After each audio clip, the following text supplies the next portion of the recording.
For years, I've been asked this question in a variety of different forms. Uh, these questions are pretty common on forums also. So, how much time does one need to get a great GMAT score? And some common perception out there is, well, it takes about 2 to 4 months. But I've been saying through years, close to a decade now, that the amount of time is extremely different for different people. Some people may need just 2 months, some people may need just 2 weeks or 1 week, I don't know. And some people may need more than a year, perhaps 2 years also. And we are talking about the time one needs to get a great GMAT score. So let's say if I tell you that you need 1 year to get a great GMAT score, can you eventually get that score in less than 1 year? It's a CR question. So the answer is no, even though many of you might have said yes. The answer is no, because I am saying that you need, the definition of need is that this is the bare minimum. Okay, so even the minimum amount of time a person requires could be very different from the minimum amount of time that another person requires. So instead of just saying that, okay, different people take very different amounts of time and all that, I thought I would just create a video, explain why this is so. And the data for this video comes from one of the sessions I used to conduct for GMAT intensive live sessions that was based on that, essentially around the concept of psychology of GMAT preparation, in which we used to discuss the various factors that impact the amount of time one needs to get a score. So first of all, let's use a simple basic physics formula. Uh, time is equal to, tell me, distance upon speed. Sorry, my N is a little awkward. Simple, everybody understands it. No issues with that. If you have any confusions around it, I can't help in any. You'll have to figure out things on your own.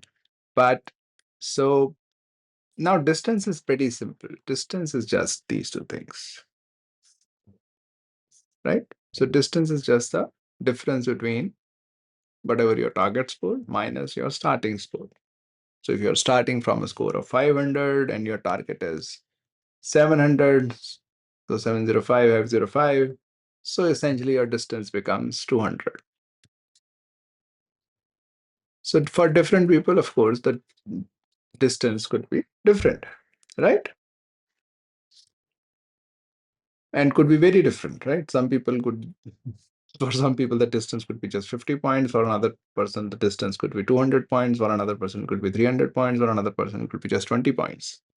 So there could be a lot of variation just in terms of distance, where you are starting from and what your target level is. But let's now talk about people having the same distance. So same difference between their starting level and their end level. Would they take a similar amount of time? How much variation can there be? Now that depends entirely on the speed, right? So depending upon their speeds, they would take different amounts of time. Now, on what factors does the speed of improvement depend? Think about it. So let's open this up. So largely these four factors. One is quantity of time that you are devoting, which is how much time you're devoting daily. So if you devote 4 hours daily, you will take fewer months. If you devote 2 hours daily, you will take more months. Pretty simple, right? So one is the quantity of time per day. The second is, well, quality. Right? The quality will also determine at how much speed do you improve. Then the quality of the material or the mentor that you use, right? If you use high quality materials or mentors, your improvement will be faster than somebody using mediocre material or mentors. And the last is the source of the problem, which could be abstract for you right now. I'll explain each of these things. So let's now talk about how much time do you spend daily on preparation? On what factors does this factor even depend? Even this factor depends on multiple factors, which could be different for different people and could be very different for different people. So, for example, how much time do you end up spending daily on GMAT preparation depends on your personal obligations.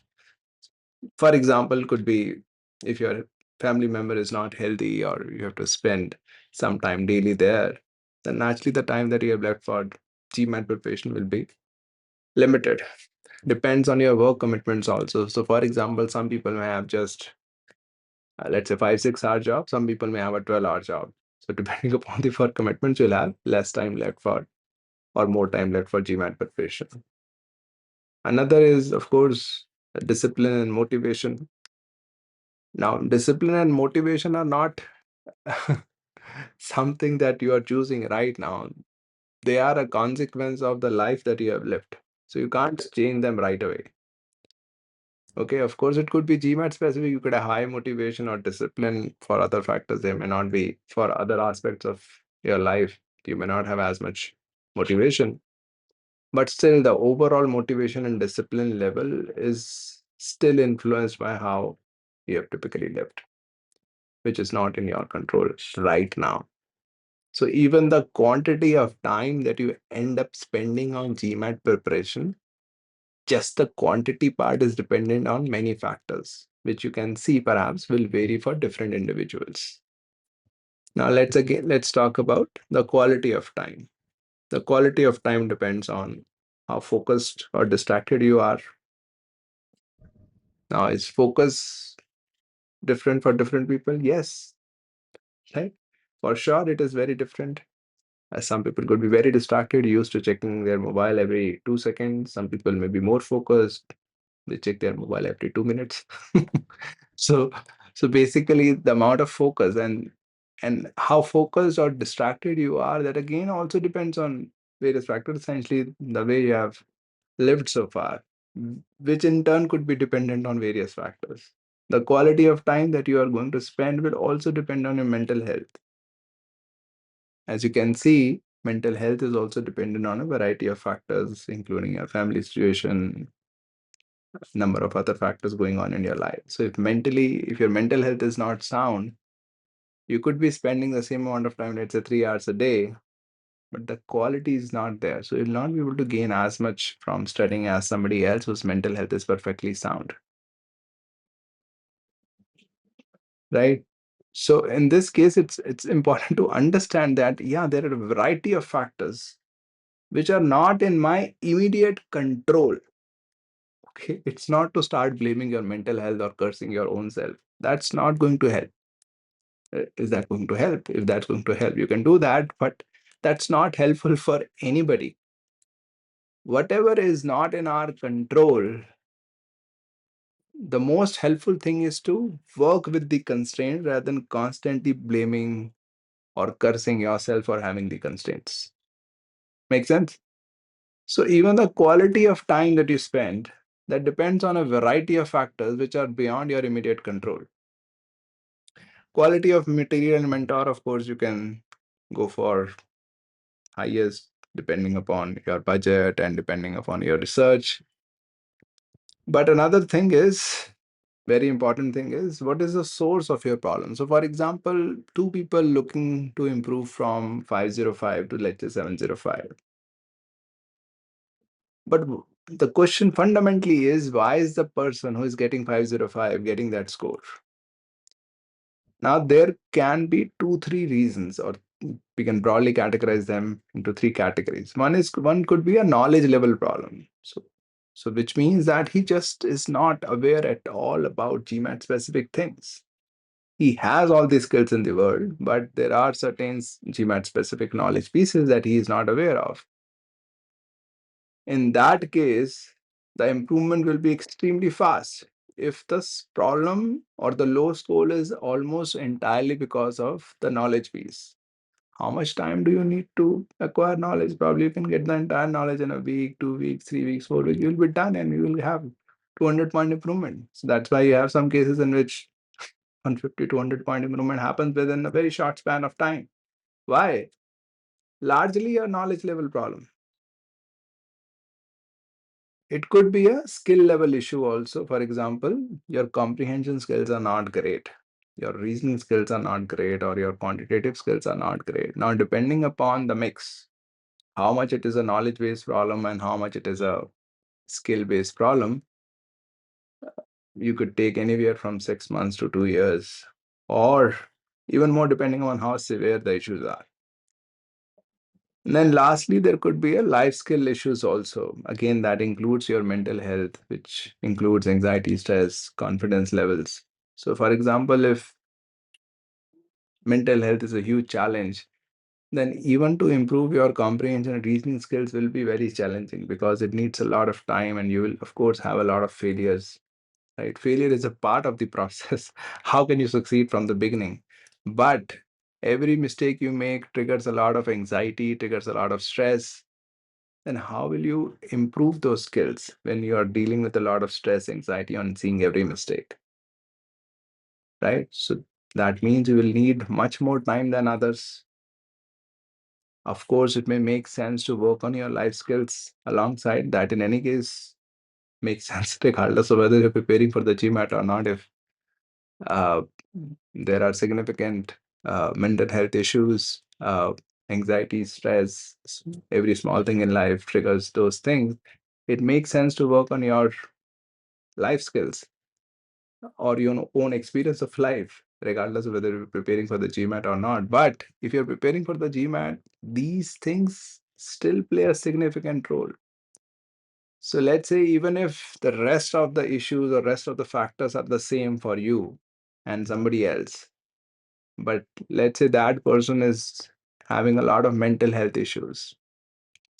Now you may get done within a year, but that person will need more than 2 years just because the process will take longer because it's not just the GMAT material that the person is struggling to improve on, but he has to deal with a lot of anxiety, stress, guilt feelings, a lot of those things while that person works on building GMAT skills. So you can't compare two people. Uh, and these are the reasons. Okay, I thought I would just explain in detail why two people would need very different amounts of time.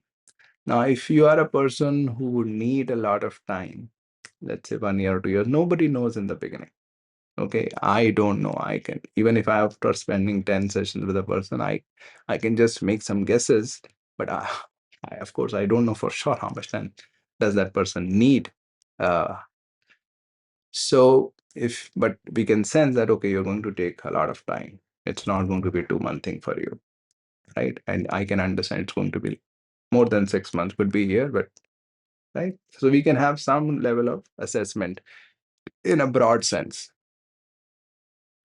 So now you could be a person who would need a lot of time. Now, if you are that person, it is going to be very unhelpful or harmful for you to constantly compare yourself with others. Your life situation is different. A lot of these factors are different, which are beyond your control. Now, the only thing that is in your control right now is, are you willing to spend the amount of time that you need to get your GMAT score, or will you constantly look for shortcuts, hacks, and constantly get into stress and worry, uh, thinking about why you are taking so long?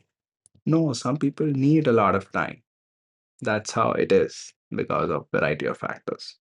Okay, perhaps I have been able to communicate uh, some of what I wanted to communicate. If you have any questions, please feel free to ask in the comments. Thank you.